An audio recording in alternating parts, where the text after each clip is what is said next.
Jeshi la Polisi Tanzania lingependa kuwajulisha kuwa hadi mchana huu wa tarehe 9 mwezi wa 12 2025, hali ya usalama wa nchi ni shwari.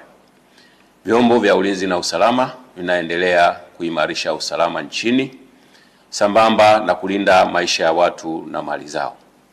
Aidha, Jeshi la Polisi lingependa kutoa wito kwa wananchi kuendelea kuzipuuza picha mjongeo na picha mnato zinazoendelea kusambazwa kwenye mitandao ya kijamii zikionyesha kwamba kuna maandamano yameanza maeneo mbalimbali.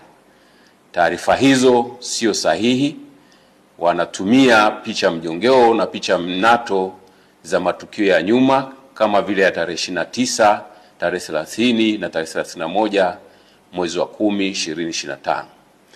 Sambamba na hilo, wenye nia ovu wanaendelea kutumia picha mjongeo za matukio ya nyuma. Kwa mfano, kuna tukio la Juni 2025 ambalo kabila la Wamasai walikuwa wanafanya sherehe zao za jando katika msitu wa Tanapa, lakini imesambazwa kwenye mitandao ya kijamii ikionyesha kwamba Wamasai wameanza kudai haki zao huko jijini Arusha.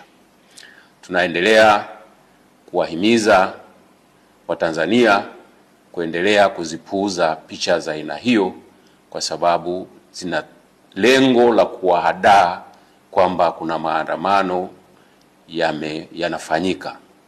Ikumbukwe kwamba maandamano hayo ambayo yalikuwa yanapewa jina la maandamano ya amani yasiyo na kikomo yalipigwa marufuku toka tarehe 5 mwezi wa 12 2025 kwa sababu hayajakidhi matakwa ya kisheria ikiwepo sheria mama, yani Katiba ya Jamhuri ya Muungano wa Tanzania ya mwaka 1977 na sheria ya polisi na polisi wasaidizi sura 322.